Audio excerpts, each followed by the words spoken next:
Héloïse Landry, bonsoir. Bonsoir, Jean-François Denis. Et la joie du direct avec quelques petits problèmes techniques en commençant, mais on va se réchauffer avec toi. On viendra avec Maître Carpé par la suite. Parfait. Ce soir, on parle de complotisme, on parle de lobbyisme, on parle aussi de 8 théories qui se sont avérées véridiques dans le livre de George Orwell. Mais peut-être avant d'aller à toutes ces choses-là, j'aimerais t'entendre sur ça pour savoir, parce que pas tout le monde qui connaît George Orwell. C'est qui George Orwell, Loïs? George Orwell, c'est un Britannique qui a écrit 1984, qui est un livre phare dans la littérature utopiste.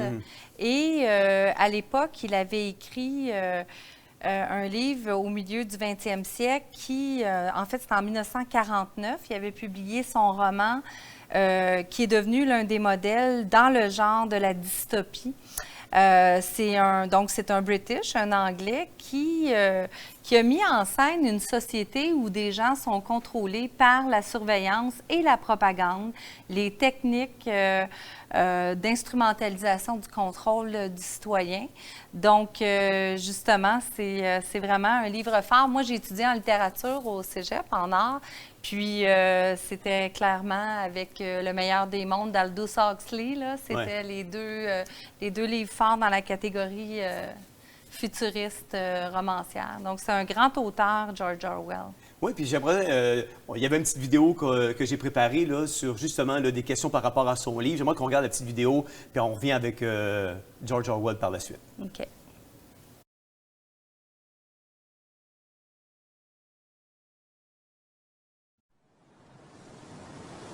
But he left one final warning. 1984 is, I believe, a quite terrifying masterpiece. So terrifying, in fact, I don't think I should like to read another like it. I am not absolutely dissatisfied with it. I think it is a good idea, but the execution would have been better if I had not been under the influence of TB when I wrote it. You once claimed that you have an ability to face unpleasant facts. Is that what you've demonstrated in 1984 by drawing an accurate portrait of the future? I think that allowing for the book being, after all, a parody, something like 1984 could actually happen. This is the direction the world is going in at the present time. In our world, there will be no emotions except fear, rage, triumph and self-abasement. The sex instinct will be eradicated. We shall abolish the orgasm. There will be no loyalty except loyalty to the party. But always there will be the intoxication of power. Always, at every moment, there will be the thrill of victory, the sensation of trampling on an enemy who is helpless. If you want a picture of the future, imagine a boot stamping on a human face forever. The moral to be drawn from this dangerous nightmare situation is a simple one. Don't let it happen. It depends on you.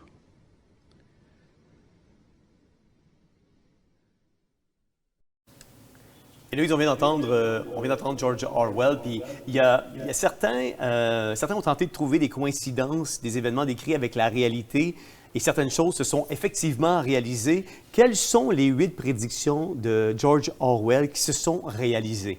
Oui, donc souvent, on a entendu depuis le début de la COVID qu'on était dans un monde dystopique ou orwellien, donc la langue orwellienne. Donc, les 8 traits qu'on estime qui s'avèrent être des prémices de ce qu'on vit en ce moment, dont il avait parlé en 1949. Le premier, c'est les dispositifs de... Je ne rentrerai pas en détail, je vais les nommer succinctement. Les dispositions de surveillance. Le deuxième, c'est la technologie de la reconnaissance vocale. Le troisième, c'est les immenses bases militaires. Ensuite de ça, on retrouve en 4e position la création d'œuvres d'art à l'aide de l'intelligence artificielle. Le 5e, Big Brother et la propagande. On a également le 6e qui est la manipulation des mots pour contrôler la pensée ou communément appelée la novlangue, qui veut dire la nouvelle langue. C'est sur ce quoi je vais me concentrer dans l'entrevue avec toi. On a en 7e position les guerres interminables et en 8e position la réécriture de l'histoire parce que George Orwell avait parlé dans son roman du ministère de la vérité ou Miniver. Ouais. Le ministère de la vérité s'appelait Miniver, dont a repris Alexis Cossette-Trudel et justement qu'on retrouve sous le gouvernement Biden aux États-Unis. Moi, ce que je trouve intéressant quand j'ai regardé tout ça, c'est les dispositifs de surveillance. Aujourd'hui, on est rendu avec des TV intelligentes, des caméras de surveillance, on a des ordinateurs qui une fois piratés, peuvent surveiller aussi, le téléphone qui nous géolocalise. Fait que, tu vois, le dispositif de surveillance, on le vit vraiment. Exactement. Puis c'est vraiment phénoménal. Je me souviens, en 2018, je suis allé à une conférence sur le transhumanisme, une grosse conférence qui se donnait aux États-Unis. Puis il y a certains technologues qui étaient là qui disaient que, apparemment, je ne sais pas, je n'ai pas validé l'information, mais certains d'entre eux disaient qu'on pouvait même espionner à travers d'une pixel d'un écran d'ordinateur pour voir ce que tu faisais à la maison. Fait que ce que George Orwell avait dit, ça s'est vraiment réalisé. Quand je regardais aussi le numéro 2, la technologie de reconnaissance vocale, avec tout ce qui est Siri, Google, Helix aujourd'hui, on est vraiment dans la reconnaissance, reconnaissance vocale à côté. C'est incroyable. T'sais. Je regardais les bases militaires, tout ce qui est porte-avions, pour aider les gens à situer ce qu'on dit puis corroborer vraiment qu'on le vit aujourd'hui. Les immenses bases militaires, on les vit, où il parlait des forteresses flottantes dans son livre. On le vit avec les bases d'avions, on le vit aussi avec les îles chinoises qui sont prévues à des fins industrielles et militaires. La réaction d'œuvres d'art de l'intelligence artificielle, la création d'œuvres d'art à l'aide de l'intelligence artificielle. Tu sais, il y a tout le NFT qui est sorti aujourd'hui dans lequel on peut investir dans des œuvres d'art virtuelles. C'est assez extraordinaire. Big Brother, on pourrait en parler longtemps parce qu'on vit vraiment le Big Brother. On l'a vécu de façon accélérée dans les dernières 2 ans. Puis je vais regarder une petite gêne pour l'avant-dernier, mais les guerres interminables, je voulais t'entretenir là-dessus aussi parce que je veux juste qu'on regarde ensemble. J'ai préparé quelque chose sur les guerres interminables. On peut peut-être montrer le PowerPoint que j'ai sorti. Présentement, en 2022, c'est ce que ça a l'air quand on regarde les guerres qui sont interminables. Tout ce qui est dans le PowerPoint, là, on le voit. Tout ce qui est en couleur, c'est des guerres qui sont présentement en cours. Et ce qui a attiré mon attention, c'est que présentement, il y a plus de 60 guerres puis conflits dans le monde actuellement. Écoute, il y a des guerres là-dedans qui ne sont pas réglées depuis 1948, qui font entre 150 000 et 210 000 morts par année. Il y a la crise du Yémen, il y a le conflit russo-ukrainien qui est en vigueur et qui existe depuis 2014, ce conflit-là. 2017, qui est l'insurrection djihadiste au Mozambique. 2020, la guerre de Tigré. Écoute, c'est incroyable quand on regarde toutes les guerres qui sont interminables, qui sont encore en place. Puis il y a la réécriture de l'histoire. Puis tu vas nous entretenir, toi, un peu plus précisément sur la novlangue. Oui, exactement. Donc, je me suis beaucoup intéressée ces derniers temps à l'étude d'une psychopathologiste du pouvoir et de l'autorité, la célèbre Ariane Billerand, que j'adore. Elle a écrit le débat interdit, langage, COVID et totalitarisme. Il y a aussi un autre auteur qui s'appelle Frédéric Joly qui a écrit la langue confisquée. Donc, les auteurs, de plus en plus, s'intéressent à la perversion du langage dans le contexte orwellien, justement, de la novlangue. Étant donné que moi, je suis en train d'écrire un mémoire en Cour suprême contre le harcèlement psychologique qui est fait au sein des milieux scolaires et ce que vivent les enseignants du Québec, ce qu'il faut savoir, c'est que le pouvoir a besoin du mensonge pour régner. Donc, dans la novlangue, le harcèlement est un outil du totalitarisme. Donc, par rapport à la novlangue, bien, ce que Ariane Billerand dit, c'est qu'en tant que psychopathologue, docteur, elle dit qu'on a différentes sortes de malades mentaux qui gouvernent les gouvernements, dont les paranoïaques de la COVID-19, qui sont fous du sanitarisme et de la propreté. Tu as les pervers à qui profite la crise sanitaire, qui en récoltent des bénéfices. Puis tu as les psychopathes là-dedans qui sont prêts à passer de l'humaniste au transhumanisme. Donc, elle, ce qu'elle dit, c'est qu'un des signes de la barbarie politique, c'est quand c'est quand on viole la langue. Et ce qu'on voit depuis les 20 derniers mois par rapport à la novlangue, c'est que ce viol-là de la langue ou la transgression de la langue nous amène à des délires qui commencent très tôt au niveau de l'école primaire, justement, au niveau de la réduction du langage au sein de la jeunesse, parce qu'on ne veut pas que les gens puissent être capables de s'exprimer. Ce qui m'intéresse aussi par rapport à ce trait-là de la corruption du langage, la corruption du langage est la prémisse de la barbarie et du chaos social et politique dans lequel on est. Puis on a vu tranquillement apparaître justement la notion de complotisme dont je vais parler, puis que je vais mettre en exergue avec le lobbyisme, qui est une des lois qui existent au Québec. Oui, parce que juste faire un aparté, parce que les médias utilisent aujourd'hui des techniques similaires pour inculquer au public leurs différentes opinions grâce au bon choix de mots. Ils se trouvent à renforcer une opinion positive ou négative. Puis tu parlais de complotisme, parce que je trouvais ça intéressant, parce que le complotisme est devenu un mot qui renforce une opinion négative envers tous ceux qui n'adhèrent pas au narratif du gouvernement. Exactement. Et tu vois, quand on parle de nouvelles terminologies où on associe un mot à une émotion négative, les médias l'ont très, très, très bien communiqué en faisant la propagande du mot complotiste, puis en donnant peut-être à ce mot-là une signification qui, au préalable, ne signifiait pas ce qui signifie aujourd'hui. Exactement. Ce qu'on va utiliser, entre autres, dans les différentes formes de violation du langage qu'on retrouve dans la novlangue, il y a aussi le fait d'avoir des termes paradoxaux qui rentrent dans le langage populaire, comme être un malade asymptomatique. Un malade asymptomatique, ça ne va pas ensemble. Il y a un paradoxe. Il y a un paradoxe. Donc, c'est vraiment la langue paradoxale. Moi, je milite contre la violence du système. Et ce que le pouvoir va user comme arme à mon égard, c'est que moi qui est la victime, je vais devenir bouc émissaire de l'agression, donc on va dire que c'est moi qui est violente. C'est ça le paradoxe du langage. C'est qu'on inverse les réalités pour faire passer l'idéologie dominante. Puis ce que ça crée généralement sur la population, c'est que les gens sont épuisés de penser. Ouais. Ils sont tellement dans une dystopie, sont tellement mélangés au niveau du réel, de ce qui est le réel que les gens vivent et le réel qui est en train de s'installer, c'est que les gens abandonnent même l'idée d'avoir une pensée libre, éclairée et le sens critique, qui est une menace, justement. Tu sais, puis là, on est en train d'abolir le cours d'éthique et culture religieuse pour installer le fameux programme de la CAQ. Il est déjà aboli. Oui, c'est ça, parce qu'on est en train de mettre sur pied en septembre le cours éthique et citoyenneté, qui va être finalement une façon justement d'intégrer la nouvelle langue avec tout le nouveau langage qu'on veut instaurer chez les jeunes, dès le jeune âge jusqu'au secondaire 5, dans le programme qu'ils sont en train de mettre sur pied. Fait que je voulais juste faire le parallèle avec ça aussi. Je pourrais dire beaucoup de choses.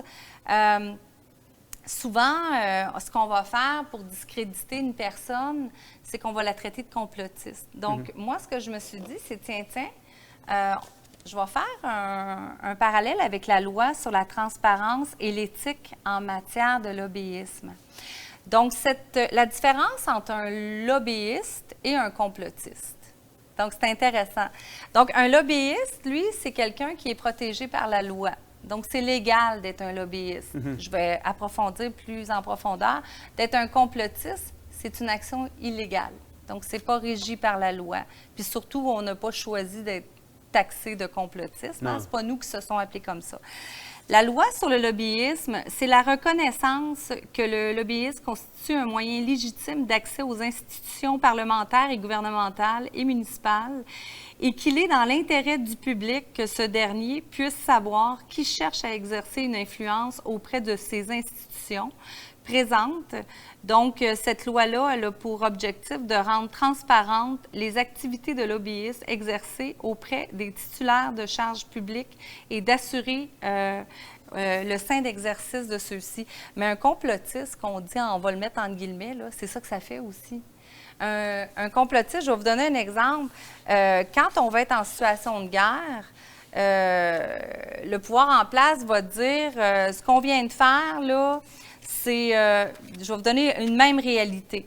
On va parler de frappe aérienne pour discréditer l'action d'avoir frappé une population, mais pour la même réalité, on va dire, ben non, c'est pas des dommages collatéraux, c'est pas des frappes aériennes, c'est un bombardement pour protéger la population. Donc, un lobbyiste légalement reconnu par le gouvernement va justement, comme je disais tantôt, changer les termes pour se donner bonne bouche aux yeux du public. C'est ça un lobbyiste, puis il va pouvoir avoir une rétribution par contrat économique également. On pense au ministre Fitzgibbon qui a cette semaine aussi été controversé à l'Assemblée nationale selon les partis d'opposition. Donc, c'est ça. Un lobbyiste, lui, la différence qu'il y a avec un complotiste, c'est qu'il parle pour le gouvernement, au nom du gouvernement, pour supposément le bien-être du public. C'est ce qui a amené... En épousant un narratif. En épousant un narratif. Si on est contre le narratif, on devient illégal, on devient dit complotiste. Pour la même réalité qu'on dénonce souvent, mais les intérêts... Souvent, je parlais avec Sylvain Laforêt, un lobbyiste va en retenir une rétribution monétaire, il va vanter la cause pour laquelle, exemple, si je travaille pour Air Transat, je vais me présenter auprès du gouvernement pour superviser des contrats qui vont faire en sorte qu'Air Transat va bénéficier d'un nouveau projet de loi qui va être mis en place. Le complotiste, lui, c'est le contraire. Il va être coupé dans ses assurances invalidité, ses assurances salaires. Il va perdre son emploi. Donc, il y a un très, très fort tribut. On pense aux avocats, aux comptables qui ont perdu leur licence d'exercer. Donc, un complotiste a tout à perdre et un lobbyiste a tout à gagner. Mais si on met lobbyisme et complotisme un en face de l'autre, c'est exactement la même structure. C'est juste que les deux n'épousent pas le même narratif. Il y en a un qui a tout à gagner, l'autre a tout à perdre. Donc, c'est ce que je voulais mentionner. Wow. Oui, je pourrais continuer parce que j'ai des exemples aussi. Donne-nous un autre exemple. Je voulais parler, justement, je voulais dénoncer le projet de loi 59 qui est devenu le projet de loi 26 sur... comment ils appellent ça? C'est la réforme de la santé, de la loi sur la santé et sécurité au travail. Donc, sur le conseil d'administration de la CNESST, on retrouve 14 membres. Il y en a 7 qui font partie du patronat et 7 du monde syndical. Ouais. Sur les 7 qui font partie du monde syndical, ce sont des lobbyistes. Eux, ce qu'ils ont fait, c'est qu'ils ont approuvé et recommandé que la nouvelle loi soit déposée, alors que cette loi-là, elle est complètement contre l'avantage, contre les intérêts des travailleurs accidentés qui vivent des problèmes au niveau du travail. Ce qu'il faut savoir, c'est qu'en tant que lobbyiste, donc sur les 7 représentants syndicaux qui siègent sur le CA de la CNESST, tu as 3 membres qui viennent de la FTQ, tu en as 2 membres qui viennent de la CSN. Ces gens-là ont tout avantage à faire l'économie d'accession des travailleurs à des indemnités parce qu'ils sont partenaires économiques des employeurs, c'est-à-dire par le fonds d'action de la FTQ ou le fonds de solidarité de la CSN, ces gens-là deviennent partenaires économiques avec les employeurs contre les travailleurs et toute personne qui dénonce un projet de loi comme ça, au nom de la protection du public, va devenir un complotiste. Wow. C'était un exemple un peu long, mais vraiment concret et réel pour dire que finalement, l'objectif des syndicats, de la CNESST et des employeurs, c'est de baisser la facture lésionnelle lors d'un accident de travail. Donc, tout ce beau monde-là dort tous sous le même oreiller et avec les mêmes problème qui amène une corruption. Parce que aussi, il y a un autre aspect du projet de loi 59 qui est devenu le projet de loi 26 sur la réforme des accidentés du travail, c'est qu'avec le nouveau projet de loi, les médecins vont être attribués par la CNESST. Ce ne sera plus le médecin traitant du travailleur accidenté. Première corruption, collusion de la nouvelle loi. Puis la deuxième problématique, c'est que le ministère du Travail se retrouve à former les juges, à faire les lois, puis à les appliquer en tribunal, alors que ce qui serait vraiment un système indépendant, ce serait que le ministère de la Justice, qui est indépendant, nomme les juges et que les juges du ministère du Travail exercent les recours en faveur des travailleurs. Donc, ce qu'on voit en ce moment, c'est qu'il y a beaucoup de lois avec des lobbyistes économiques qui sont partie prenante de la problématique, mais eux vont récolter des avantages par contrat, alors que ceux qui vont dénoncer des projets de loi vont devenir vont se faire attribuer de complotistes. Donc, il y a apparence de conflit d'intérêts. Bien, c'est sûr que le système de justice en ce moment est dans une crise. J'ai vu aussi récemment, au cours des dernières semaines, qu'il y a un juge qui s'est soulevé, là, qui a dû quitter là, parce qu'il était en désaccord avec le fonctionnement. On est en période préélectorale. Je pense que c'est un beau moment pour les gens du milieu de la justice de se présenter puis de faire les représentations. Absolument. En fait, ce que tu nous as démontré par les exemples que tu nous as donnés ce soir, c'est que le lobbyisme s'applique autant, en passant le mot complotiste, c'est un terme qu'on nous a étiqueté avec, mais ce n'est pas nécessairement la nouvelle signification qu'on essaie d'apposer aux gens qui font du lobby, mais le lobby contraire au vrai lobbyisme qui se fait présentement avec accrédité puis reconnu par le gouvernement. Exactement, parce que le complotisme est considéré comme une action illégale de droit. Tandis que le lobbyisme est soutenu et approuvé par des commissaires qui vont régir. Donc, moi, ce qui m'amène à faire un appel, il est urgent que le projet de loi sur la protection des lanceurs d'alerte soit mis comme en urgence, en priorité à l'Assemblée nationale, parce qu'aux États-Unis, un lanceur d'alerte va recevoir des protections même financières, parce qu'on connaît les risques d'être un lanceur. Jamais ici, Loïse, il n'y a jamais personne qui va vouloir, présentement dans l'État dans lequel on est, il n'y a jamais un parti qui va vouloir endosser une protection sur les lanceurs d'alerte. On est contre le narratif de présentement de ce que le gouvernement fait. Fait que, en étant contre, le gouvernement ne voudra jamais passer un projet de loi en faveur d'une protection contre ces gens-là. C'est le chantier qui reste à faire que moi, je trouve qui est la priorité pour établir l'éthique dans les chaînes de commandement qui vont jusqu'au gouvernement. C'est urgent de passer à l'action. Bien, merci beaucoup, Héloïse. On pourra se pencher là-dessus dans les semaines qui suivent. Merci. Merci. Écoutez, je ne sais pas pour vous, mais moi, le fait d'avoir vu qu'un livre qui est sorti de mémoire en 1949, qui est un livre de 1984, écrit par George Orwell, fait en sorte que quand on regarde ce livre, à la lumière de ce livre-là aujourd'hui, il y a eu 8 de ce que lui avait pressenti qui se sont réalisées, 8 choses que lui avait pressenties qui se sont réalisées. Ça me fascine, ça me fascine. Et puis, comme Héloïse l'a dit, ça me fascine aussi de voir que le lobbyisme est un terme légal utilisé par le gouvernement, mais le complotisme qui est en fait une mauvaise étiquette qu'on a donnée aux lanceurs d'alerte aujourd'hui ou à ceux qui se posent des questions puis qui posent des questions aussi publiquement pour pouvoir essayer d'avoir la vérité dans tout ce bras-le-bas de combat-là dans lequel on est. On les a étiquetés un parti de complotisme puis on a gardé l'autre parti de lobbyisme. Je trouve ça fascinant de voir le parallèle qu'Héloïse nous a fait ce soir.